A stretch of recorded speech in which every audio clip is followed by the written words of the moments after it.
Hey everybody, Nick here with Remax Top Producers, and I wanted to discuss negotiating from home plate and the mistake many people are finding themselves get into really after the fact, unfortunately, before when it comes to getting their offer accepted and then having to back out for various reasons. So I wanted to discuss the topic for both buyers and sellers here. And again, I reference it as negotiating from home plate.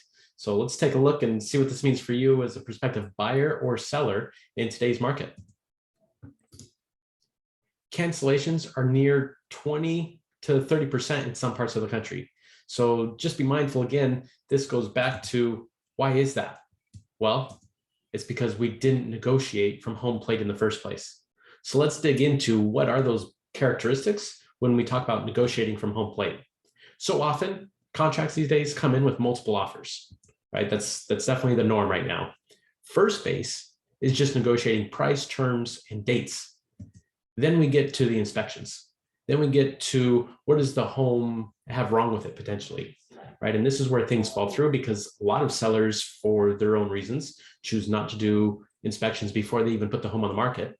So unfortunately, they don't address one of the four biggest fears of prospective buyers, which is what's wrong with the house? If I get my offer accepted, what's wrong with this thing, right? Did you know 37% of all contracts in the last year fell through because they failed to negotiate and come to a conclusion as to who would be responsible for any repairs or damages? So that's something to be mindful of, to negotiate up front, so you're not getting an offer accepted initially and then backing out 2 weeks or 1 week later based on what the inspections come back to. Here's third base. Let's pretend the inspection's cleared and we're just like, yep, we're all good. Now third base is the loan contingency and the appraisal contingency.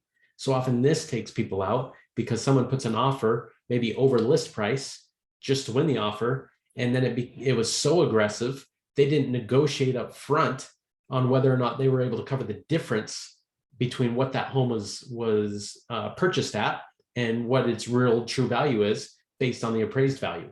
So this is where things fall out. Or maybe you didn't get a pre-approval renegotiated with your lender, and you got a pre-approval letter 2 months ago, and today's rates have changed, and all of a sudden you got your offer accepted, you've gone through the inspections, you've gone through the appraisal piece, but then come to find out you're not good for the monthly payment because the interest rate fluctuated your payment too much. That's negotiating at third base. So these are all things, at the end of the day, how I choose to work.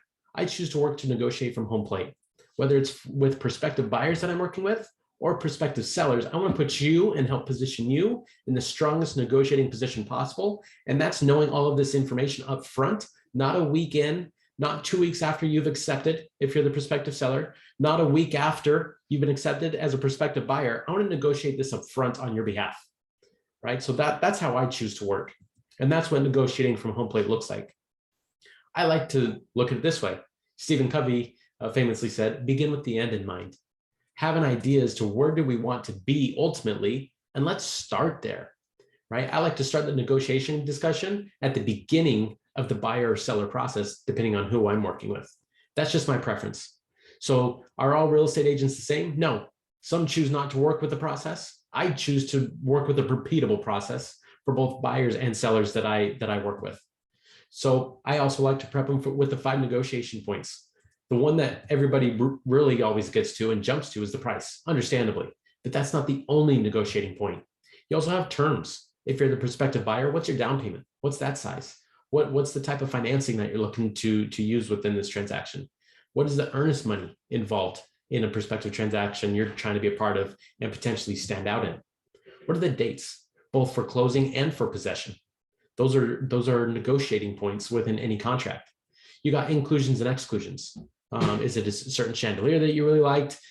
As a seller, are there certain items that you expect to keep? Let's make that clear up front, so we're not bickering 2 weeks in after you accepted a contract, an offer, and now you're going back and forth on something that you had no intention of losing in the first place. And then you have contingencies. Again, we touched on them. It's the appraisal contingency, it's the inspection contingency, and it's the loan contingency. These are important facets that every home buyer has to deal with. And really in today's market, you're strongly encouraged to waive contingencies, whether it's a couple, 2 out of the 3, or even all 3. I think, unfortunately, not enough buyers understand, what does that mean?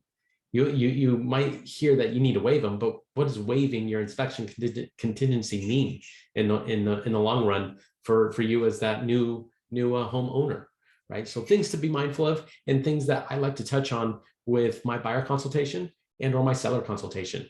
It doesn't matter, because these 5 negotiation points are the same in any market, right? And that's what I pride myself on, is using a repeatable process regardless of what the market conditions are.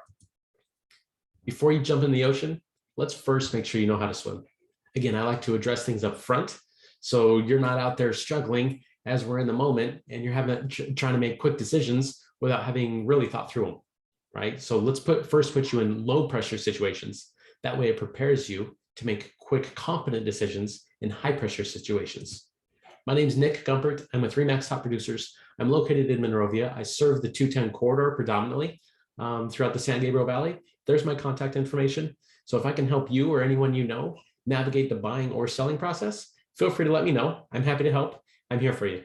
Have a good one.